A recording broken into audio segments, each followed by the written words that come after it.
The 100 women's competition 2025 का आज का मैच नंबर 21 दो ऐसी दोनों टीमों के बीच में खेला जाएगा, जिसमें एक टीम है वेल्स फार्गो की टीम जो कि बॉटम ऑफ द टेबल है, 4 के चारों मुकाबले हार चुकी है। जबकि वहीं पर बात करें साउदर्न ब्रेव की टीम की, तो ये टीम अब टॉप ऑफ द टेबल है, 5 के पांचों मुकाबले ये टीम जीत चुकी है। ना सिर्फ अपने पांचों मुकाबले इन्होंने जीते हैं, बल्कि वन साइडेड जीते हैं और पिछला मुकाबला तो ऑलमोस्ट 89 रनों से इन्होंने जीता। और कमाल की परफॉर्मेंस इस टीम की रही और ये टीम है भी बहुत स्ट्रांग, चाहे बैटिंग वाइज देख लें चाहे बॉलिंग वाइज देख लें, जो आगे आपको वीडियो में देखने को मिलेगा भी। लेकिन यहाँ पर एक और चीज देखनी जरूरी होगी कि क्या यहाँ पर जो दूसरी टीम है वेल्स फायर की, एक्चुअली एक बार फिर से आज का मैच हार जाएगी, जबकि अपना ये मैच होम ग्राउंड पर खेलेगी, सोफिया गार्डन कार्डिफ के मैदान पर। लोग क्या इसके पास कोई चांस है इस मैच को जीतने का, उसको भी एनालाइज करने की कोशिश करेंगे। तो बेसिकली दोनों टीमों का फुल कंपैरिजन, प्लेयर कौन से टीम में आएंगे उनके बारे में डिस्कस करेंगे। लेकिन उसके पहले शुरुआत करेंगे पिच रिपोर्ट से, जहां पर यह मैच खेला जाएगा सोफिया गार्डन कार्डिफ का वो मैदान, जहां पर यह मैच होगा 20 अगस्त को शाम को 4 बजे से भारत के समय के हिसाब से। लेकिन वहां के लोकल टाइम के हिसाब से 11:30 बजे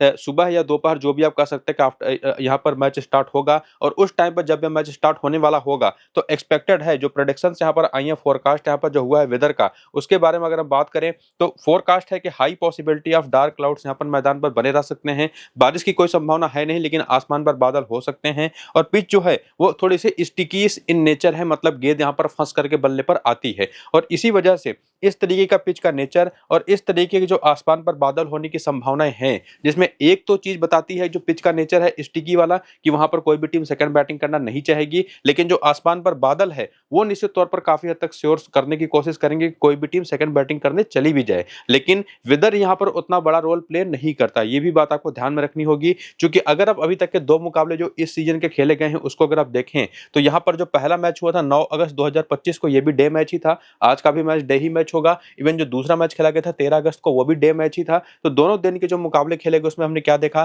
पहले मैच में जो यहाँ पर थी लंदन स्पिरिट्स की टीम, वो केवल 124 के स्कोर पर ऑल आउट हो गई। लेकिन उस स्कोर को चेज करना भी वेल्स फायर की टीम के लिए मुश्किल हो गया और 2 रन से ही सही, लेकिन उस मैच को हार गई। जहां पर पावर प्ले के दौरान अगर आप देखेंगे तो ठीक ठाक शुरुआत हुई थी। और एक्चुअली यहाँ पर रन बनाने के सबसे बेहतर चांसेस टॉप ऑर्डर बैटर्स के लिए ही होते हैं, क्योंकि गेंद जैसे जैसे पुरानी होगी वहां पर गेंद फंस करके बल्ले पर आना शुरू होगी। पिच भी जब यूज टू होती चली जाती है तो रन बनाना उतना ग्रेजुअली आसान होता है नहीं। और यहाँ पर देखें तो स्पिनर्स का ही बोलबाला, जो कि विमेंस क्रिकेट में होता भी है, वो आपको देखने को मिलेगा। और जो दूसरा मैच हुआ वहां पर एक लो स्कोरिंग गेम देखने को मिला, जहां पर वेल्स फायर की टीम 73 के स्कोर पर 9 विकेट गंवा दिए इसने अपने 100 गेंदों पर और उसके आगे बढ़ नहीं पाई। दोनों इनिंग का पावर प्ले काफी खराब गया आखिरी वाले मैच के अंदर, जो भी टीम बैटिंग कर रही थी। और सेकंड इनिंग के दौरान चूंकि स्कोर इतना छोटा था, तो मैनचेस्टर ओरिजिनल्स की टीम ने आसानी से इसको चेज करते हुए 7 विकेट से मैच को जीता। जहां पर पहली इनिंग में देखें तो पेसर्स का पूरा ओवरऑल डोमिनेशन था। और जो आपको मैंने कहा ना कि स्टिकी नेचर जो इस पिच का है, और साथ ही साथ जो क्लाउडी कंडीशन होने की संभावना है,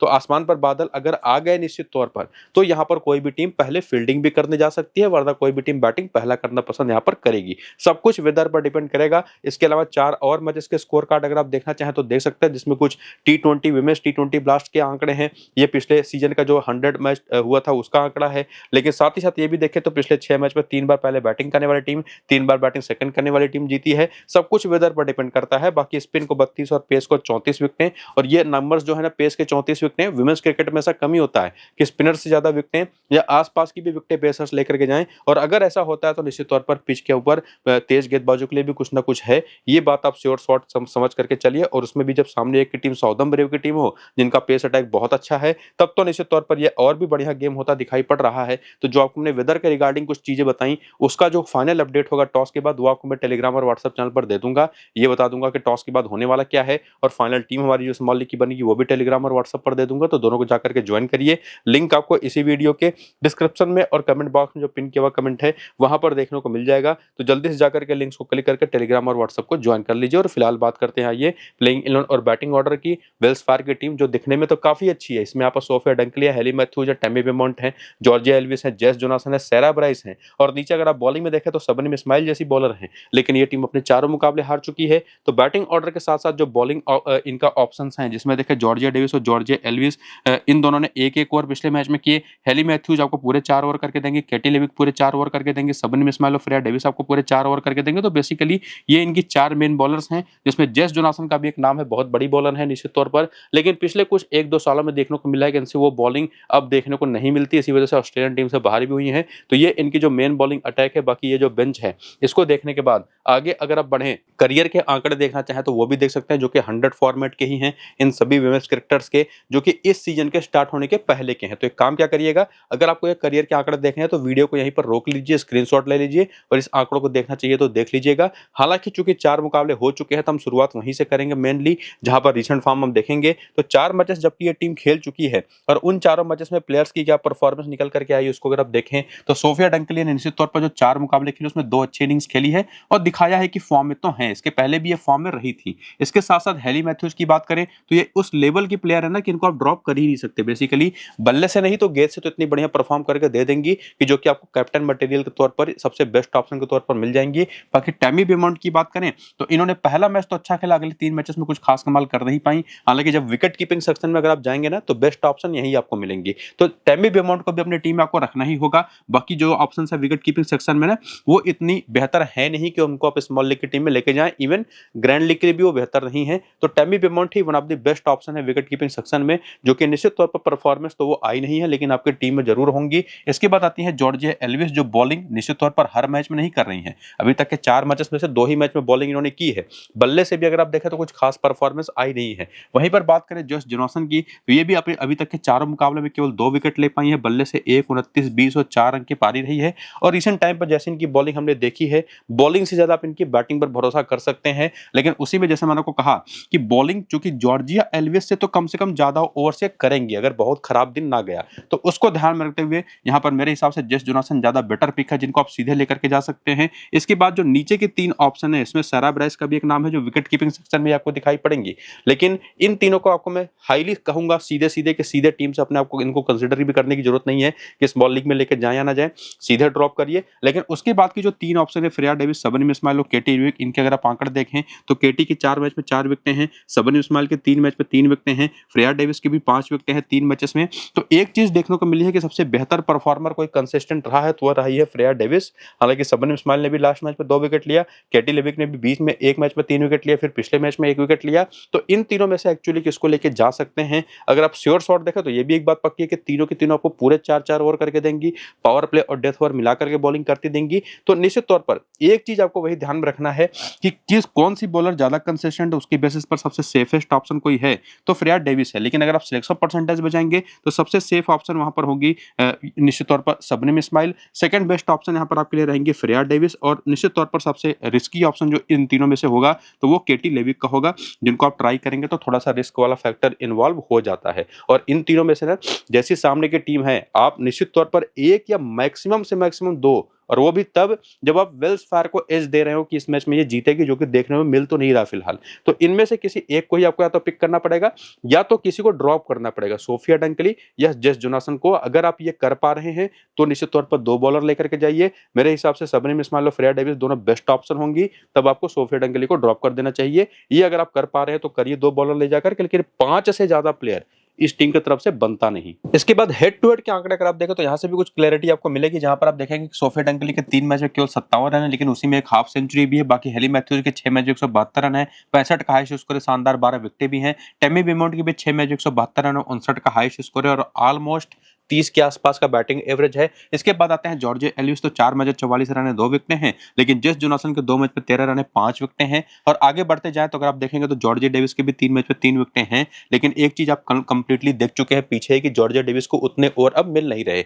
लेकिन उसी में अगर आप देखें तो फ्रेया डेविस के 6 मैच में 6 विकेटें हैं, सबनी इस्माइल के 7 मैच में 6 विकेटें हैं, केटी लेविक के 4 मैच में 4 विकेटें हैं। तो जो मेरा कंफर्मेशन अभी तक यहाँ पर बन रहा है वो Hayley Matthews, Tammy Beaumont, Josh Johnson और फ्रेया डेविस को लेकर के तो क्लियर है कि इन चारों को मैं 100% टीम में रखूंगा। लेकिन उसमें एक चीज और जो ध्यान में रखनी है ना कि सोफिया डंकली, इनके भी नंबर्स निश्चित तौर पर बहुत अच्छे नहीं है, लेकिन इतने भी ज्यादा खराब नहीं है। क्योंकि अगर आप तुलना करें सबनी इस्माइल से तो उनके भी 7 मैच केवल 6 ही विकेट है, और केटी लेविक को देखेंगे तो जरूर इनके 4 मैच 4 विकेट है। तो मतलब तीनों के ही आंकड़े काफी एवरेज हैं। तो इन चारों के अलावा जो बाकी 3 ऑप्शंस हमारे पास हैं, जिनमें से हमको किसी एक को लेकर के जाना है, उसी को और थोड़ा सा डीप में समझने के लिए, कंफर्म करने के लिए अगर आप आगे आए और देखें वेन्यू के नंबर्स ना, तो इस मैदान पर खास करके देखेंगे तो केटी लेविक के 4 मैच में 7 विकेटें हैं, लेकिन फ्रेया डेविस के 9 मैच में 16 विकेटें हैं। यहीं पर भी अगर आप देखें तो सबनिम इस्माइल के भी आंकड़े काफी पुअर हैं। हालांकि जो पुअर आंकड़े देखने को मिल रहे हैं वो कंप्लीटली नहीं है, क्योंकि अगर आप सबनिम इस्माइल के आंकड़े देखेंगे ना तो 2 इनिंग्स में यहाँ पर पहली इनिंग में बॉलिंग इन्होंने करी है, वहां पर एक भी विकेट नहीं है, लेकिन जब सेकंड इनिंग में बॉलिंग करती है तो 6 की 6 विकेटें वहीं से आ जाती हैं और 14 का केवल स्ट्राइक रेट है। बाकी अगर आप देखें 2 मैचेस निकाल दे तो बाकी बचे 5 मैचेस में 6 विकेटें जो हैं हर 14वीं गेंद पर विकेट लिया है। तो सेकंड इनिंग की बॉलिंग के लिए निश्चित तौर पर एक अच्छी ऑप्शन होंगी, और उस सेकंड इनिंग की बॉलिंग में इनको आप किसकी जगह पर लेकर के जा सकते हैं, चाहे तो फ्रेया डेविस की भी जगह पर लेके जा सकते हैं, चाहे तो केटी लेविक की भी जगह पर लेके जा सकते हैं। कंप्लीटली आप पर यहाँ पर जाता है। आप सेकंड इनिंग की बॉलिंग में दोनों पेसर्स को लेकर के जाइएगा, मेरा सजेशन यही होगा। और बाकी अगर पहली इनिंग की बॉलिंग है तो फ्रेया डेविस और केटी लेविक इनको आप लेकर के जाइएगा। निश्चित तौर पर ये पहली इनिंग की बॉलिंग के लिए तो ये दोनों कॉम्बिनेशन बेहतर है स्पिनर और पेसर का। सेकंड इनिंग की बॉलिंग है तो फ्रेया डेविस भी सेकंड इनिंग की बॉलिंग में रहेंगी ही, तब सेकंड इनिंग की बॉलिंग में आपके सबनिम इस्माइल भी आ जाएंगे। यानी कि श्योर शॉट अगर मैं बताऊं तो Hayley Matthews, Tammy ब्यूमॉन्ट, Jess Jonassen के अलावा इन तीनों में से 2 बॉलर हमारी टीम में होंगी, जिसमें आपको मैं सिर्फ सबनिम इस्माइल को सेकंड इनिंग की बॉलिंग के लिए सजेस्ट कर रहा हूं, और फ्रेया डेविस तो दोनों इनिंग्स की बॉलिंग में टीम में रहेंगी। केटी लेविक केवल पहली इनिंग की बॉलिंग में हमारी टीम में रहेंगी, जिनके आंकड़े काफी शानदार पहली इनिंग की बॉलिंग में यहाँ पर रहे हैं। तो उम्मीद करूंगा चीजें क्लियर हो गई। बाकी प्लेयर बैटल के आंकड़े देख लीजिए। Sophie Dunkley, Sophie Devine, Chloe Trayvon पर एक बार सस्ते में आउट हो चुके हैं। जॉर्जिया एडम्स और लॉरेन बेल पर भी आउट हुई हैं, लेकिन उनको अच्छा खेला है। इसके बाद आती है Hayley Matthews, Tilly Corteen Coleman पर दिक्कतें रही है, जॉर्जिया एडम्स पर दिक्कतें रही हैं और कुछ हद तक लॉरेन बेल पर। बाकी क्लोई ट्रेवन और साथ ही साथ सोफी डिवाइन और कुछ हद तक आपको सकते हैं जॉर्जिया एडम्स को भी काफी ठीक ठाक खेल गई हैं। जॉर्जिया एल्विस की बात करें तो ये इनके नंबर्स लगभग हर बॉलर के खिलाफ काफी एवरेज या बिलो द एवरेज है। लेफ्ट आर्म ऑर्थोडॉक्स और लेग स्पिन बॉलिंग यानी कि ओवरऑल स्पिन खराब खेलती हैं। इसके बाद आते हैं टैमी ब्यूमॉन्ट, इनके भी नंबर्स अगर आप देखेंगे तो बहुत ज्यादा बेहतर है नहीं। सोफी डिवाइन और टेली कोटिंग कॉलमैन को थोड़ा बहुत बेहतर खेलती दिखाई पड़ी हैं। इसके बाद आते हैं यहाँ पर जेस जोनासन की तरफ, तो ये लेफ्ट आर्म ऑर्थोडॉक्स पर फंसती हैं। ओवरऑल 223 गेंद पर 255 बना करके 14 बार आउट हो चुके हैं, जिसमें क्लोई ट्रेवन ने भी, जो कि एक लेफ्ट आर्म ऑर्थोडॉक्स बॉलर ही हैं, इनको 2 बार आउट कर चुके हैं सस्ते में। सेरा ब्राइस के भी आंकड़े आप देख सकते हैं, ये भी लेफ्ट आर्म ऑर्थोडॉक्स पर फंसती हैं। क्लोई ट्रेवन पर भी आउट हो चुके हैं, लॉरेन बेल ने भी इनको 2 बार आउट किया है। तो आउट एंड आउट आपको 5 से 6 ऑप्शन इस टीम की तरफ से मिलेंगे। लेकिन इसमें एक और चीज जो गेम में लेकर के आनी है वो है दूसरी टीम को। साउदर्न ब्रेव की टीम जो अपने 5 के 5 मुकाबले जीत चुके हैं, तो निश्चित तौर पर तगड़ी परफॉर्मर ये टीम रही है, जिसमें डैनी वैट, मैट बुचियर ओपन करते हैं, लॉरा वुल्फार्ट नंबर 3 पर आती हैं। इसके बाद Sophie Devine, Freya Kemp, Chloe Tryon, Georgia Adams, Maddy Villiers, Rhianna Southby, Lauren Bell और टिली कोटिंग कॉलमैन आपको दिखाई पड़ते हैं। लेकिन एक चीज ध्यान रखिएगा, अगर आप दोनों टीमों का प्लेइंग 11 पूरी ध्यान से स्कैन करके देखें तो आपको काफी हद तक ये इंडिकेशन या समझ में आएगा, आप सोचना शुरू कर देंगे यार ये टीम तो वो वाली ज्यादा बेहतर दिखाई पड़ रही है वेल्स फायर की। तो 100% निश्चित तौर पर यह टीम बहुत बेहतर खेल करके आई है। स्पेसिफिकली इनकी बॉलिंग अगर आप देखें, लॉरेन बेल ने पूरे 4 ओवर किए, टिली कोटिंग कॉलमैन लगातार पूरे 4-4 ओवर कर रही है हर मैच में, सोफी डिवाइन भी 3 से 4 ओवर कर रही है, मैडी विलियर्स 3 से 4 ओवर, 4-4 ओवर पिछले 2 मैच में लगातार कर रही हैं, और जॉर्जिया एडम्स ने पिछले मैच में 2 ओवर किया, उसके पहले वाले मैच में 3 ओवर किया। क्लोई ट्रेवन को जरूरत पड़ने पर ही लास्ट में ट्राई किया जाता है, पता है 5 बॉलर से इनकी कितनी कमाल की बॉलिंग लगातार कर रही हैं कि मजे से टीम लगातार जीत रही है। बाकी बैटिंग की कैसी परफॉर्मेंस है उसको देखने के लिए अगर आप आगे आए, उसमें करियर के आंकड़े सबसे पहले अगर आप देखना चाहें तो ठीक उसी तरह से स्क्रीनशॉट लेकर या वीडियो को रोक करके देख लीजिए, जो कि इस सीजन के स्टार्ट होने के पहले के 100 फॉर्मेट के सारे आंकड़े हैं इन सभी प्लेयर्स के, जिसको मैं रिपीट नहीं करूंगा, ये चूंकि आपको मैं हर वीडियो में दिखाता ही हूं। लेकिन ये जो आंकड़े हैं आपको मैंने बताया कि इस सीजन के शुरू होने के पहले के हैं, लेकिन इस सीजन में जो 5 मुकाबले हो चुके हैं उसमें क्या परफॉर्मेंस रही, अगर आप उसको देखें बहुत ध्यान से देखिएगा। डैनी वैट की बात करें तो अभी तक के 5 मुकाबलों में से केवल 1 मैच इनका खराब गया है, बाकी सभी मैच में परफॉर्म किया, उसके पहले भी बड़े अच्छे फॉर्म में रही थी। इसके बाद माया बुचियर की बात करें तो पहले 3 मैचेस तो बहुत खराब गए, लेकिन अगले 2 मैचेस काफी बढ़िया खेले, तो इन्होंने अपना फॉर्म गेन किया बेसिकली। इसके बाद आता है लॉरा वुल्फार्ट, इनके भी अगर आप देखें 5 में से 1 मुकाबला केवल खराब गया, बाकी 4 मैचेस काफी बढ़िया गए एज ए बैटर। बाकी सोफी डिवाइन तो कमाल की परफॉर्मेंस लगातार दे ही रही हैं, एज ए बैटर भी एज ए बॉलर भी। पहले मैच के बाद अगले 4 मैचेस इनके कमाल के गए हैं। इसके बाद फ्रेया केम की बात कर लें, क्लोई ट्रेवन की बात कर लें, क्लोई ट्रेवन 1 से 2 ओवर या मैक्सिमम 3 ओवर, और वो भी जरूरत पड़ने पर ही बॉलिंग करती हैं। वरना अगर आप देखें एक चीज और जो ध्यान रखनी पड़ती है कि सामने की टीम का बैट जो आपने देखा था प्लेयर बैटल में, उसमें आपको बार बार दिखाई पड़ रही थी क्लोई ट्रेवन। इसी वजह से आज के इस मैच में देखेंगे ना तो इनको ज्यादातर लोग साथ टीम में ना पिक करें, लेकिन एक बहुत ही तगड़ी डिफरेंशियल ऑप्शन बनेगी। हालांकि अगर आप देखेंगे तो जॉर्जिया एडम्स और मैडी विलियर्स, चूंकि इनको मौके भी ज्यादा मिले हैं, परफॉर्मेंस परफॉर्मेंस भी दोनों ने इसी वजह से काफी शानदार करी है। तो ये दोनों ज्यादा बेटर और सेफ ऑप्शन दिखाई पड़ते हैं ऑलराउंडर, जिनको सीधे आप अपनी टीम में लेके जा सकते हैं इन ऊपर के सभी चारों खिलाड़ियों के साथ। हालांकि चारों को तो हम लेके नहीं जा पाएंगे, क्योंकि निश्चित तौर पर हम 6 प्लेयर ही ज्यादा से ज्यादा इस टीम की तरफ से लेके जा भी पाएंगे। और उसके बाद देखें तो रिहाना साउथ भाई बहुत नीचे बैटिंग करती हैं। लॉरेन बेल की बात करें तो ये कमाल की आउट परफॉर्म इन्होंने किया लगातार सभी टीमों को अपनी बॉलिंग से। 2 wicket, 3 wicket, 1 wicket, 3 wicket, 3 wicket. केवल एक ही ऐसा मैच गया है जहां पर सिंगल विकेट मैच था, बाकी मल्टीपल विकेटें लगातार निकाली है। ना सिर्फ उन्होंने बल्कि टिली कोलमैन ने भी। तो बहुत ही ओवरऑल तगड़ी परफॉर्मेंस, टीम परफॉर्मेंस आप इसको कहेंगे। देखेंगे ना, बहुत बड़े बड़े स्कोर नहीं बने हैं इंडिविजुअल, लेकिन ओवरऑल ऐसे स्कोर तो बन ही गए हैं और लगभग सभी ने बनाए हैं कि बैटिंग भी काफी अच्छी हो गई है और बॉलिंग कॉम्बिनेशन तो काफी जबरदस्त इनका है ही, परफॉर्म करके दे रहा है। तो इसी वजह से अगर आप देखें तो 4 ऊपर और 4 नीचे, कुल टोटल 8, जिसमें एक डिफरेंशियल प्लेयर भी अगर आप इंक्लूड कर दें तो 9 ऑप्शन यहां पर मिल जाती है, जो कि सीधे आपकी टीम में आने लायक परफॉर्मेंस करती दिखाई पड़ी है अभी तक। लेकिन हेड टू हेड के स्टैट से भी थोड़ा सा क्लैरिटी हम लेंगे और देखेंगे तो डैनी वैट सामने वाली टीम के खिलाफ 7 मैच 164 रन है, 67 का हाईएस्ट स्कोर है, जो कि निश्चित तौर पर बिलो एवरेज आप इसको कहेंगे। लेकिन उसी में माया बुचियर की आंकड़े देखें तो बहुत ही पुअर है,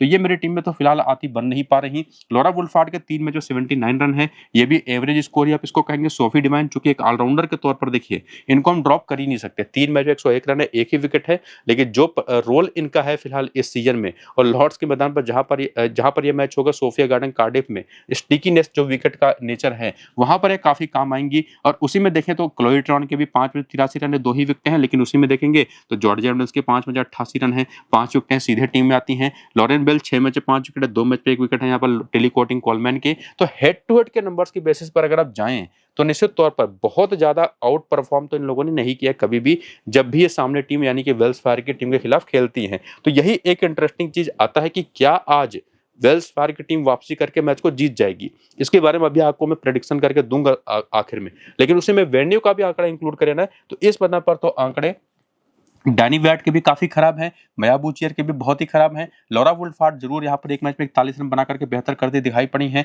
सोफी डिवाइन की तो यूटिलिटी जैसी, इनको आप ड्रॉप कर नहीं सकते। उसी में जॉर्ज एडम्स यहाँ पर भी गेम में आती दिखाई पड़ी हैं और कुछ हद तक लॉरेन बेल भी। तो इस मैदान पर भी हेड टू हेड में भी परफॉर्मेंस इन प्लेयर्स की बहुत अच्छी नहीं है, लेकिन इस सीजन के जैसे नंबर्स रहे हैं उसको देखते हुए निश्चित तौर पर यह टीम भारी दिखाई तो पड़ रही है। लेकिन एक बात आप क्लियर करके चलिए कि कुछ भी आप ये श्योर शॉट नहीं कर सकते कि साउदर्न ब्रेव ही आज के इस मैच को जीतेगी, बल्कि मेरा एक ब्रेव प्रेडिक्शन है फिलहाल आज के इस मैच के लिए कि वेल्स फार्गो का यह मैच होने वाला है। हालांकि उसमें एक और भी चीज देखनी पड़ेगी कि कैसी पिच होने वाली है और किस इनिंग की बैटिंग किसकी होने वाली है, उस पर काफी सारी चीजें डिपेंड करेंगी। तो फाइनल प्रेडिक्शन मेरा टेलीग्राम पर आएगा कि किस टीम को मैं भारी मान करके आज का यह टीम बनाऊंगा। और बाकी अगर आप देखें ना तो मेरे हिसाब से लॉरा वुल्फार्ड एक बेस्ट ऑप्शन है ही, सोफी डिवाइन को हम कतई ड्रॉप नहीं कर सकते। जॉर्ज एडम्स भी हमारी टीम में 100% रहेंगी, लॉरेन बेल भी हमारी टीम में 100% रहेंगे और टिली कोलमैन भी। अब ये 5 प्लेयर तो पक्की हो गई। छठी प्लेयर के तौर पर या तो आप क्लोई ट्रेयन को ट्राई कर लीजिएगा या तो डैनी वैट को ट्राई कर लीजिएगा। मेरे हिसाब से क्लोई ट्रेयन बेटर ऑप्शन है जिनको आप लेके जा सकते हैं,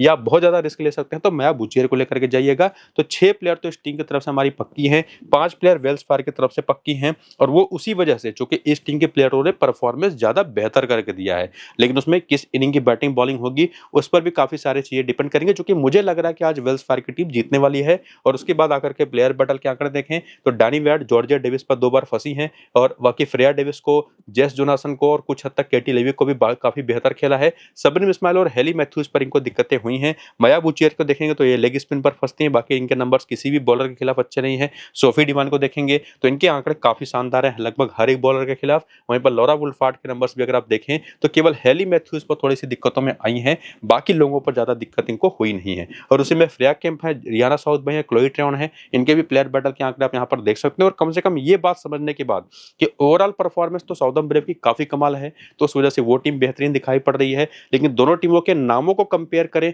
तो वेल्स फार्गो की टीम थोड़ी सी बेहतर जान पड़ रही है, लेकिन उसी में हेड टू हेड और वेन्यू के आंकड़े आपने साउदर्न ब्रेव के प्लेयर्स के देखे ना, वो उतने बेहतर है नहीं, और लगातार वो टीम 5 मैचेस जीत करके आ रही है। तो मुझे लगता है कि वेल्स फार्गो की टीम आज के इस मैच में कुछ अच्छा करेगी।